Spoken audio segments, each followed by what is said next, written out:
Chapter 15. Bodily Discharges. God spoke to Moses and Aaron. Speak to the people of Israel. Tell them, when a man has a discharge from his genitals, the discharge is unclean. Whether it comes from a seepage or an obstruction, he is unclean. He is unclean all the days his body has a seepage or an obstruction. Every bed on which he lies is ritually unclean. Everything on which he sits is unclean. If someone touches his bed, or sits on anything he sat on, or touches the man with the discharge, he has to wash his clothes and bathe in water. He remains unclean until evening. If the man with the discharge spits on someone who is clean, that person has to wash his clothes and bathe in water. He remains unclean until evening. Every saddle on which the man with the discharge rides is unclean. Whoever touches anything that has been under him becomes unclean until evening. Anyone who carries such an object must wash his clothes and bathe with water. He remains unclean until evening. If the one with the discharge touches someone without first rinsing his hands with water, the one touched must wash his clothes and bathe with water. He remains unclean until evening. If a pottery container is touched by someone with a discharge, you must break it. A wooden article is to be rinsed in water. When a person with a discharge is cleansed from it, he is to count off 7 days for his cleansing, wash his clothes, and bathe in running water. Then he is clean. On the 8th day, he is to take 2 doves or 2 pigeons and come before God at the entrance of the tent of meeting and give them to the priest. The priest then offers one as an absolution offering and one as a whole burnt offering and makes atonement for him in the presence of God because of his discharge. When a man has an emission of semen, he must bathe his entire body in water. He remains unclean until evening. Every piece of clothing and everything made of leather which gets semen on it must be washed with water. It remains unclean until evening. When a man sleeps with a woman and has an emission of semen, both are to wash in water. They remain unclean until evening. When a woman has a discharge of blood, the impurity of her menstrual period lasts 7 days. Anyone who touches her is unclean until evening. Everything on which she lies or sits during her period is unclean.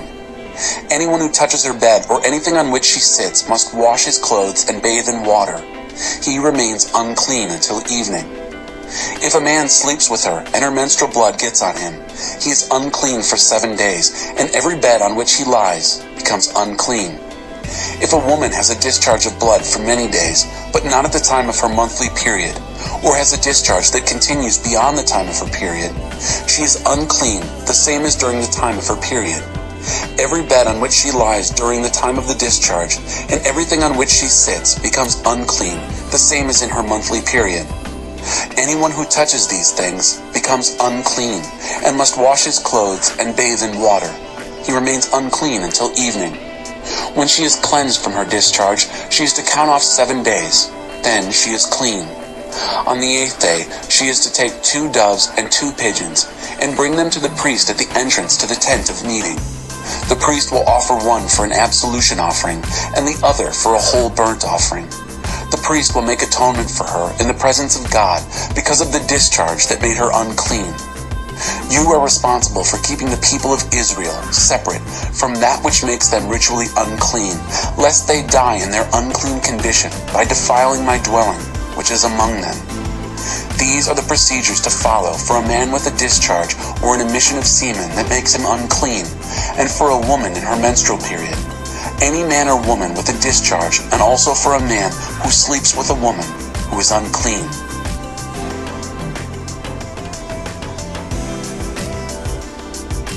Chapter 16. The Day of Atonement. After the death of Aaron's 2 sons, they died when they came before God with strange fire. God spoke to Moses, "Tell your brother Aaron not to enter into the Holy of Holies, barging inside the curtain that's before the atonement cover on the chest whenever he feels like it, lest he die, because I am present in the cloud over the atonement cover." This is the procedure for Aaron when he enters the holy place. He will bring a young bull for an absolution offering and a ram for a whole burnt offering. He will put on the holy linen tunic and the linen underwear, tie the linen sash around him, and put on the linen turban. These are the sacred vestments, so he must bathe himself with water before he puts them on. Then, from the Israelite community, he will bring 2 male goats for an absolution offering and a whole burnt offering. Aaron will offer the bull for his own absolution offering in order to make atonement for himself and his household. Then, he will set the 2 goats before God at the entrance to the tent of meeting and cast lots over the 2 goats, 1 lot for God and the other lot for Azazel. He will offer the goat on which the lot to God falls as an absolution offering. The goat on which the lot for Azazel falls will be sent out into the wilderness to Azazel to make atonement. Aaron will present his bull for an absolution offering to make atonement for himself and his household. He will slaughter his bull for the absolution offering. He will take a censer full of burning coals from the altar before God and 2 handfuls of finely ground aromatic incense and bring them inside the curtain and put the incense on the fire before God. The smoke of the incense will cover the atonement cover, which is over the testimony, so that he doesn't die.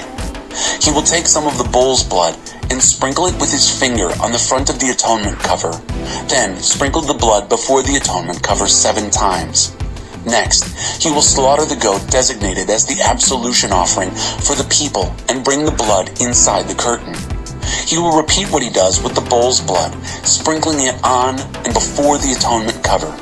In this way, he will make atonement for the Holy of Holies because of the uncleanness of the Israelites, their acts of rebellion, and all their other sins.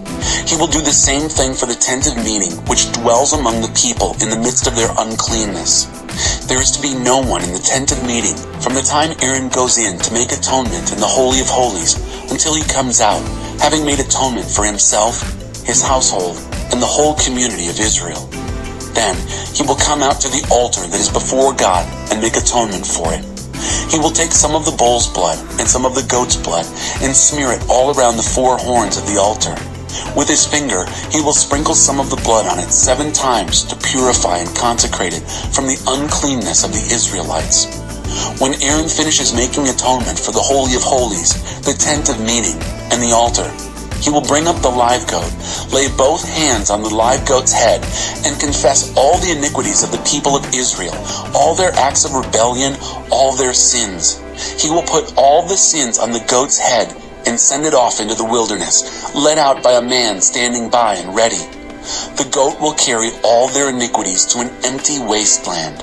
The man will let him loose out there in the wilderness. Finally, Aaron will come into the tent of meeting and take off the linen clothes in which he dressed to enter the Holy of Holies and leave them there.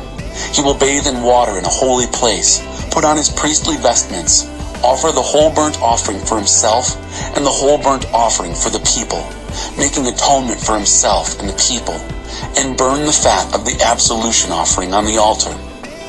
The man who takes the goat out to Azazel in the wilderness then will wash his clothes and bathe himself with water. After that, he will be permitted to come back into the camp. The bull for the absolution offering and the goat for the absolution offering, whose blood has been taken into the Holy of Holies to make atonement, are to be taken outside the camp and burned, their hides, their meat, and their entrails. The man assigned to burn them up will then wash his clothes and bathe himself in water. Then he is free to come back into the camp. This is standard practice for you, a perpetual ordinance. On the 10th day of the 7th month, both the citizen and the foreigner living with you are to enter into a solemn fast and refrain from all work, because on this day atonement will be made for you, to cleanse you. In the presence of God, you will be made clean of all your sins. It is a Sabbath of all Sabbaths. You must fast. It is a perpetual ordinance. The priest who is anointed and ordained to succeed his father is to make the atonement. He puts on the sacred linen garments. He purges the Holy of Holies by making atonement. He purges the tent of meeting and the altar by making atonement. He makes atonement for the priests and all the congregation. This is a perpetual ordinance for you. Once a year atonement is to be made for all the sins of the people of Israel. And Aaron did it, just as God commanded Moses.